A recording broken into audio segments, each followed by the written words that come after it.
Allez, bonjour à tous, j'espère que vous allez bien. Aujourd'hui, analyse du BTC.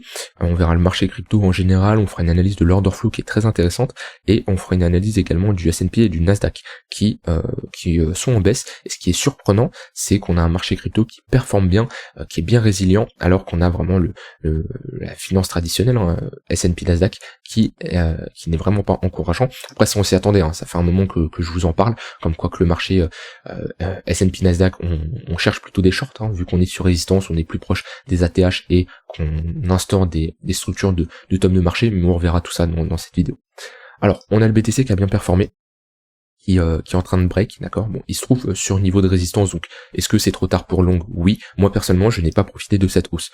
Quand je dis pas profiter, c'est d'un point de vue margin, d'un point de vue spot, oui bien entendu, j'ai des positions, mais d'un point de vue margin, j'en ai absolument pas profité. Et est-ce que ça me fait chier? Est-ce que je me dis j'ai raté ce mouvement, je m'en veux, je suis frustré? Non, pas du tout. On peut pas être partout, on peut pas être dans tous les mouvements.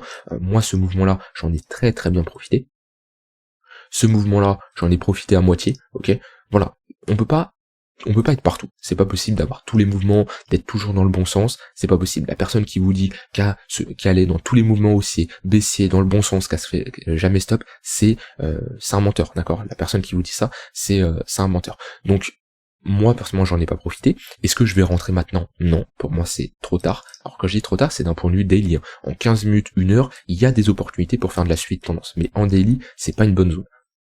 Parce qu'on est dans notre zone de rechargement, de short. Et techniquement, si vous voulez savoir à quel moment c'est une bonne zone pour chercher à rentrer en position, zone de rechargement de short, c'est une zone où on va privilégier la prise de profit et des shorts, et zone de rechargement longue, ici, hop, c'est une zone où on va chercher des longues, tout simplement, ou des prises de profit de short. Alors c'est pas la seule condition pour rentrer en position, parce que là c'est juste une raison de localisation, de localiser notre prix où est-ce qui serait intéressant, mais à l'intérieur on veut voir également des éléments qui confirment notre choix de longue ou de short, d'accord. Donc à l'heure actuelle, je ne chercherai pas des shorts parce que j'ai un flux qui est haussier, ok, même si on a cette divergence baissière qui est toujours validée, on a un flux qui se réveille et on pourrait break ces précédents sommets. Donc vous voyez, on a cette divergence qui est baissière, qui est validée, ce qui nous indiquait un essoufflement acheteur, et chercher des shorts, ça pouvait être intéressant, ok.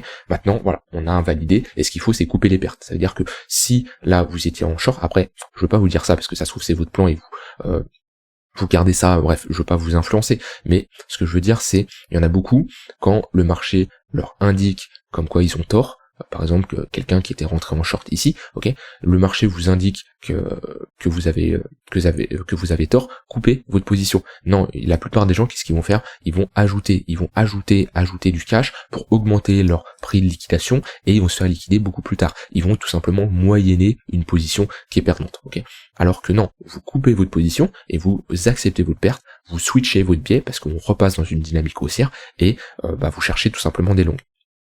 Mais voilà, la pire chose à faire, c'est de moyenner une position, c'est de ne pas accepter de s'être trompé, et même si on avait des conditions pour chercher des shorts, on peut pas toujours avoir raison. Ce n'est pas possible, ok. Et voilà, c'est comme ça que ça se passe. Moi, en 4 heures, je cherchais des shorts. Ici, si j'avais un break de ce niveau-là, je vous avais partagé mon plan, mais si j'avais un break de ce niveau-là, je cherchais tout simplement des shorts. Si on avait un pullback, on n'a pas break, je ne suis pas du tout rentré en position. Est-ce que je m'en veux? Est-ce que je me dis que le marché fait chier, me donne pas raison? Non, tant pis, moi j'avais mon plan, on me donne pas raison, et j'annule mon plan, tout simplement. Voilà, on n'a pas break ce niveau-là, c'est pas grave, on part dans l'autre sens, et tant pis, je n'ai pas profité de cette hausse. Si on a des prochaines hausses, j'en profiterai, et même si j'en profite pas, tant pis, des opportunités, il y en aura. Donc voilà, le marché est haussier. Maintenant on est toujours sur des zones de résistance. Globalement on est dans un range. On est dans un gros range, ok. Et un range, ça se traite toujours de la même manière. L'extrémité haute, c'est des zones de short, et l'extrémité basse, c'est des zones de long, d'accord. Et actuellement, on est plutôt dans l'extrémité haute, donc difficile selon moi de chercher des longues ici. Maintenant, sur du plus court terme, il y a bien sûr des opportunités pour faire de la continuation de tendance. Là, on était dans un range, ok, qu'on a cassé à la hausse. D'ailleurs, tant qu'on ne réintègre pas ce range-là, il y a techniquement pas de raison de s'inquiéter, ok. On a ici un niveau assez important. Par contre, si on le réintègre, comme je le dis souvent, la première chose qu'on réintègre, c'est de venir prendre la liquidité du premier creux. Donc ça ne m'étonnerait pas que là, ces creux-là, ils sautent si on fait quelque chose comme ça, ok. Pas spécialement pour faire un creux plus bas, mais pour prendre la liquidité, et pourquoi pas re-rentrer dans notre range. Maintenant, moi, là sur du 1 heure, 15 minutes, je privilégierais tout simplement les longues. Alors on peut mettre un Fibo, Les 0,382 en général, quand on a un retracement, c'est le premier niveau qu'on vient chercher, c'est le premier arrêt, et c'est souvent une zone qui va être défendue. On peut bien sûr la casser, mais on a souvent de très bonnes réactions sur les 0,382. Là, les zones que j'ai, visiblement, qui m'intéresseraient, ça serait les 0,118, qui sont en confluence avec le précédent haut de range. Donc si on retourne chercher ce niveau-là, ça peut être également une zone où je chercherai des longues. Et sinon, quand j'ai une bonne tendance comme ça, j'aime bien les moyennes mobiles et les points pivots. Et voilà, on a ici une bonne zone, les 29 050 $, ou pareil, si on va chercher cette zone-là, on prend par exemple la liquidité, ici, ok, et on essaye de poser un bottom, je chercherai des longues. Pour le moment, les moyennes mobiles sont orientées à la hausse, le 15 minutes est haussier, le 1 heure est haussier, voilà. Pour moi, ici, il vaut mieux privilégier des longues. Donc, on accompagne cette tendance, on ne cherche pas à la shorter, et j'en ai vu beaucoup d'un point de vue order flow qui cherchaient à la shorter, on voit bien que ce funding négatif. Non, une tendance, quand elle est haussière comme ça, on cherche à la longue. À moins que vous avez des confirmations que la tendance s'est retournée, d'accord? Donc, par exemple, la réintégration d'un range, une structure baissière comme ce que j'attendais ici, hein, parce que si on repassait sous ce niveau-là, pour moi, je privilégiais des shorts, mais on n'a pas eu ça. Donc voilà, c'est pas parce qu'on n'a pas eu ça qu'on se doit dire ah ouais mais non ça y est il va se passer ça. Moi je voyais le BTC à 26 000 $, il va y aller. Non, pour le moment le BTC nous indique qu'il est plus proche d'aller chercher les 32 000 $ que les 26 000 $. Donc on cherche à l'accompagner. Et voilà, ça c'est la zone que je surveille, les 29 050 $.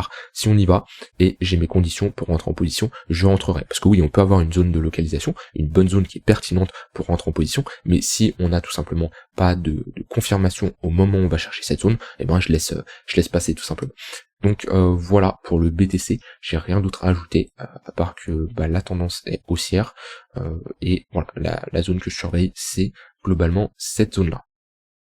Alors, d'un point de vue order flow, on avait quelque chose de très intéressant, c'est un prix qui augmente avec un open interest qui augmente et un funding négatif. C'est-à-dire que globalement, ça nous indiquait qu'il y avait énormément de vendeurs qui luttaient contre ce mouvement et des vendeurs qui se faisaient absorber par des acheteurs en limite, d'accord? Donc ces vendeurs qui essaient de pousser, ils se sont fait clairement absorber. En plus, on a un prix qui monte avec un CVD qui est assez plat. Ça nous montre quand même on avait des vendeurs qui étaient présents. Et en général, monter avec un funding négatif, c'est assez encourageant. Je vous rappelle, un funding négatif, c'est souvent une zone où on pose des bottoms. Alors ça peut être un bottom temporaire, hein, comme ici. On voit funding négatif, ça a été un bottom temporaire, mais c'est souvent des zones où, quand on a un funding négatif, vaut mieux ne pas chercher à short le marché. Voilà. Funding négatif ici, on a posé un bottom, etc., etc. En tout cas, c'est souvent une zone où les gens luttent contre ce mouvement-là. Et un exemple concret, on va aller le chercher. Hop, tac. Un exemple concret, c'est ce niveau-là. Gros funding négatif ici. Et bien sûr, hop, si je vais le chercher en 12 heures, le crash de FTX. Voilà. Funding extrêmement négatif et ça a été notre bottom. C'est rare qu'on voit des fundings aussi négatifs. Hein. Là, c'était vraiment extrême quand même. Et voilà, c'est des niveaux très intéressants qui vous permettent de globalement voir la psychologie de marché. Funding négatif, les gens ne croient pas trop au mouvement, ils cherchent plutôt à le short. Funding positif extrême, hein, surtout au-dessus des 0,01. Si je mets un trait au-dessus des 0,01 ici. Voilà. Quand on dépasse ce niveau-là, là vous pouvez vous dire ok, le marché est euphorique, les gens sont un peu excités et on a plus tendance à chercher à se méfier en tout cas. Pas spécialement chercher des shorts, mais à se méfier, prendre des profits, parce qu'en général c'est qu'on pose potentiellement un top de marché, ok. Voilà, par exemple. Alors pareil, hein, c'est des tops temporaires, mais on voit bien funding négatif ici, top temporaire jusqu'à temps que le marché se calme, qu'on retrouve un funding négatif et qu'on repose un bottom. Mais c'est très pertinent pour avoir un peu un sentiment de marché sur comment la plupart des gens pensent. Pour le moment, pareil, hein, d'un point de vue funding, tout ça, pas de signal de top de marché. On a liquidé du monde surtout ici. Là pas trop de liquidation mais surtout sur cette mèche on a liquidé du monde. Donc voilà, sur le BTC, sur mon avis, moi d'un point de vue daily, je ne fais rien, ok. D'un point de vue intraday, je chercherai à accompagner cette tendance jusqu'à temps qu'elle se retourne. Pour le moment ce n'est absolument pas le cas. Et pour le portefeuille spot, eh ben tant mieux. Comme je l'avais dit, moi, ça monte que ça baisse, dans tous les cas je suis prêt, que ça soit aller chercher les 20 000 $ ou les 36 000 $, je suis prêt à agir en conséquence. J'ai mon plan qui est prêt dans les deux cas pour soit prendre des profits, soit rentrer en position, et ça m'importe peu où va le marché. Donc ça, c'est la meilleure configuration comme ça. Alors je suis pas toujours comme ça, hein, parce que des fois j'ai plus de conviction, et ici j'avais beaucoup plus de conviction, donc je charbonnais beaucoup plus à la hausse, et j'étais vraiment in dans le marché. Et là j'étais plus dans une phase où j'avais légèrement plus de cash que ici, parce que là j'étais quand même pas mal rentré, et voilà, que le marché vient ici ou ici, je saurais quoi faire dans tous les cas. Voilà pour BTC. Alors Nasdaq, S&P, bon bah c'est baissier, hein. Voilà. La dynamique nous le montre bien, surtout sur c'est encore plus brutal sur le S&P. Si je mets les moyennes mobiles, voilà, les moyennes mobiles sont orientées à la baisse, le tunnel 4 heures a fait office de résistance, et dans ce tunnel 4 heures, sur ce niveau de support, sur ce niveau de résistance qui était un niveau de support, on a structuré un M-top. Donc on voit que la dynamique est baissière. Ok, les sommets sont de plus en plus bas, donc jusqu'à preuve du contraire, on cherche plutôt des shorts. On va arriver ici sur une zone intéressante où là, les gens qui cherchent des shorts, vaut mieux chercher à pas spécialement chercher à longue, mais à prendre des profits, parce qu'on sera quand même sur une grosse zone d'accumulation où, voilà, là, ça serait plus intéressant de prendre des profits, et méfiance. On arrivera à la fin quand même d'une sacrée tendance. On a fait une vague baissière, une seconde vague baissière, et si on y va, je dis pas qu'on va y aller, mais si on y va, une troisième vague baissière.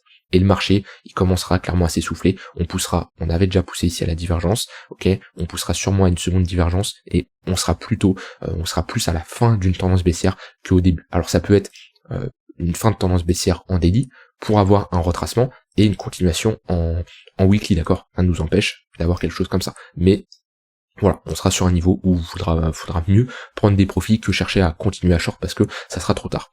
Le Nasdaq, alors le Nasdaq lui il a plus de marge, parce que le prochain niveau à venir chercher c'est ce niveau là, donc il peut clairement beaucoup plus chuter. Ok, on voit que le S&P il était sous son tunnel 4 heures, alors que lui le Nasdaq il est actuellement dedans.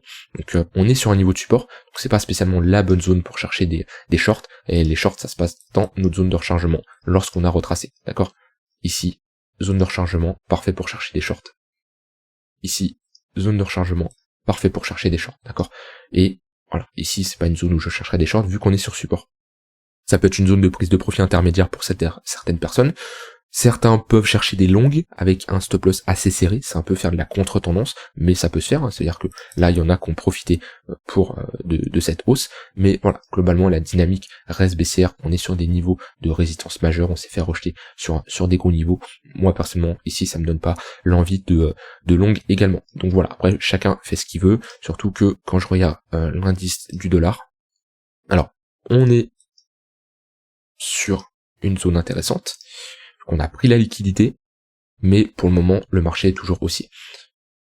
Voilà. Pour le moment, la dynamique est toujours haussière. Si on commence à break ce niveau-là, ok. Là, déjà, on aura un premier signal qui sera encourageant pour le marché traditionnel et même pour les cryptos, parce qu'on aura tout simplement un indice du dollar qui nous fera une structure de M-top, et on pourra potentiellement entamer une dynamique baissière. On voit que là, on a quand même bien pump, ok. On a énormément de liquidité à venir chercher, et si le marché commence à retracer, on peut quand même rapidement aller chercher cette liquidité. Donc pour le moment, la dynamique est haussière, les moyennes mobiles sont orientées à la hausse, mais on voit que globalement on s'affaiblit. Divergence baissière. Tunnel 1 heure, tunnel 15 minutes plat, c'est normal, on est dans un range. Donc on est dans un range précédé par une tendance haussière.